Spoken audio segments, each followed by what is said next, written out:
কোটি শুকর সুজুদ জ্ঞাপন করছি যে আল্লাহ তাআলা বড় মেহেরবানি করে দয়া করে আমাদেরকে মাগরিবের সালাত জামাতের সহিত আদায় করার তৌফিক দান করছেন। অন্তরের অন্তরস্থল থেকে শুকরিয়া জ্ঞাপন কৃতজ্ঞতা প্রকাশ করছি যারা আজকে নসিহতটুকুর জন্য মেহনত করছে। আল্লাহ তাআলা তাদেরকে জাযায়ে দান করেন বলে আমিন। শুকর জ্ঞাপন করছি ওই সমস্ত লোকের প্রতি যারা এই মসজিদখানাকে কষ্ট মেহনত শ্রম দিয়ে নির্মিত করেছে, জায়গা দিয়া, টাকা দিয়া, পয়সা দিয়া, শ্রম দিয়া, বুদ্ধি দিয়া, সহযোগিতা দিয়া, যেভাবেই আল্লাহর এই ঘরকে কায়েম করছে, রব্বে কাবা সকলের এই খেদমতকে কবুল আর মঞ্জুর করে আমিন। কাল কিয়ামতের ময়দানে আমাদের যদি জান্নাতে যাওয়ার কোনো উছিলা না থাকে, মসজিদটুকু মেহনতের কারণে এটাকে উছিলা বানায় আল্লাহ যেন আমাদের সবাইকে মাফ করে দেয়, জান্নাতের একটা উছিলা বানায় দেয়। আল্লাহ তাআলা উছিলা খুঁজতে থাকবে, উছিলা খুঁজবেন কিয়ামতের ময়দানে কাকে তো উছিলা মাফ করা যায়। ছোট ছোট বিষয়ে আল্লাহ তাআলা মাফ করে দেবে। যেমন দেওবন্দের একজন বুজুর্গ ছিলেন হোসেন আহমদ মাদানী, ইন্তেকাল করছেন। ওনার এক বন্ধুর স্বপ্ন দেখতেছেন, এগুলো বোঝানোর জন্য আমি বলতেছি আপনাদের। স্বপ্নে বন্ধুকে বন্ধু সাক্ষাৎ হয় কি হয় না? দেখতেছে, সাক্ষাৎ হয়েছে, কথা হইতেছে।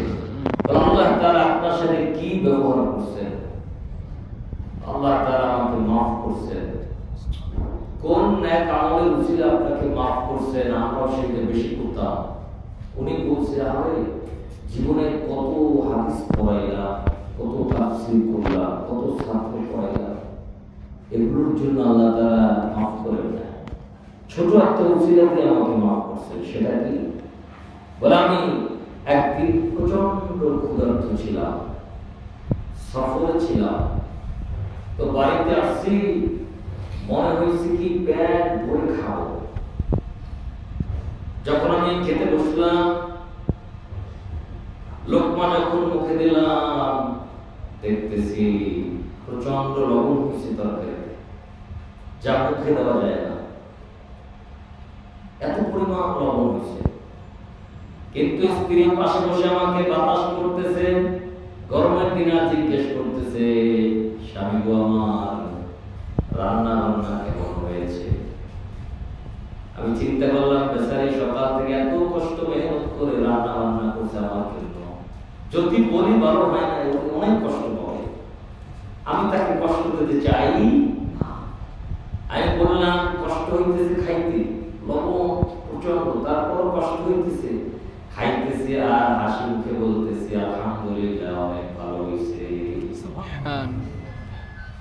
আজকে আমার কোন উছিলা নাই, আল্লাহ রাব্বুল আলামিন এই উছিলায় বলছে, তুমি আমার গোলামকে, আমার বান্দীকে ওই দিন কষ্ট দাও নাই, আল্লাহ তাআলা আজকে তোমাকে কষ্ট দেব না। এটা উছিলা আল্লাহ আমাকে মাফ করেছে। এজন্য কোন উছিলা আল্লাহ তাআলা মাফ করবে বলা যায় না। হতে পারে ছোট্ট আয়োজনটা উছিলা আল্লাহ আমাদেরকে মাফ করতে পারে। সুবহানাল্লাহ, আমাদেরকে মাফ করে দেন বলি আমিন। ক্ষমা সবচেয়ে বড় পুরস্কার।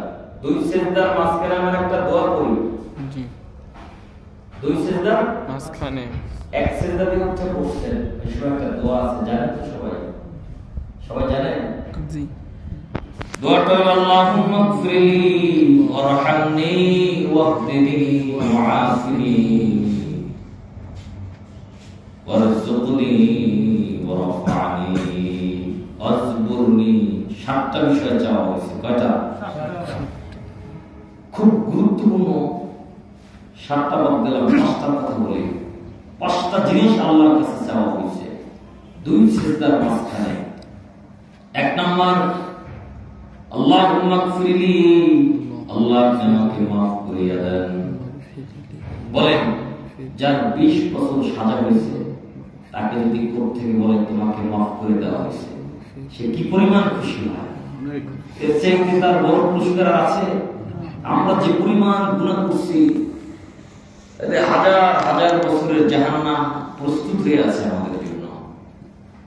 এইটা যখন আল্লাহ ক্ষমা করে দেয়, এর চেয়ে বড় পুরস্কার আছে? এজন্যই দুই সিজদার মাঝখানে চাওয়া হইতেছে আল্লাহুম্মা গফিরলি, আল্লাহ আমাকে মাফ করিয়া দেন। শুধু মাফ করে ক্ষান্ত হবেন না, ওয়ারহামনি, আপনি আমার উপরে রহম নাযিল করেন, রহম নাযিল করেন। ওয়াহদিনি, আপনি আমাকে হেদায়েতের পথে চালান। বলে পৃথিবীর বাড়ি পাইছে, গাড়ি পাইছে, সুন্দর গাড়ি পাইছে, টাকা পয়সার অভাব নাই, কোনো কিছুর অভাব নাই, কিন্তু হেদায়েত পায় নাই। উনি দুনিয়া আখিরাতের জীবনে কিছুই পায় নাই। ইমাম শাফির কথা, ইমাম শাফি রাহমাতুল্লাহ আলাইহি বলছেন, দুনিয়াতে বিশাল সম্পত্তি পেয়েছো, লাক্সারিয়াস বাড়ি পেয়েছো, গাড়ি পেয়েছো, সুন্দর গাড়ি পেয়েছো, পৃথিবীর সব কিছু পাইছো, কিন্তু আল্লাহর পরিচয় পাও নাই, তুমি কিছুই পাও নাই। নদীর এপার ভাঙে ওপার করে, এই তো নদীর খেলা। সকাল বেলার ধনীর তুই ফকির সন্ধ্যাবেলা। বলে যে গাড়ি পাইছে, বাড়ি পাইছে, সুন্দর গাড়ি পাইছে, ক্ষমতা পাইছে, সব কিছু পাইছে, আমার আল্লাহকে পায় নাই, কিছুই সে পায় নাই। মৃত্যু হইতে দেরি, জাহান্নামে যাইতে দেরি হবে না।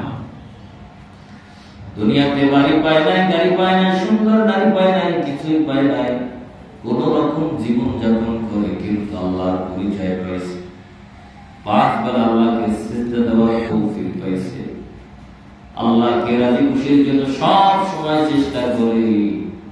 বলে মৃত্যু হইতে দেরি, চিরসুখের জান্নাত পাইতে দেরি হবে না। চিরসুখের জান্নাত পেতে সে বাচ্চা। এজন্য বলছে আল্লাহুম্মা গফিরলি, আল্লাহ আমাকে মাফ করে দেন, ওয়ারহামনি, আমার উপর রহম করেন, ওয়াহদিনি, আপনি আমাকে হেদায়েতের পথে চালান, ওয়াআফিনি, আল্লাহ আপনি আমাকে সুস্থতা নসিব করেন। সুস্থতা অনেক বড় নিয়ামত কিনা? বলে এক অসুস্থ রোগীকে দেখতে গেলাম, কিডনি তোলাও কিছু আমার আত্মীয়ের মধ্যে। বলে এখন সে কি চায়?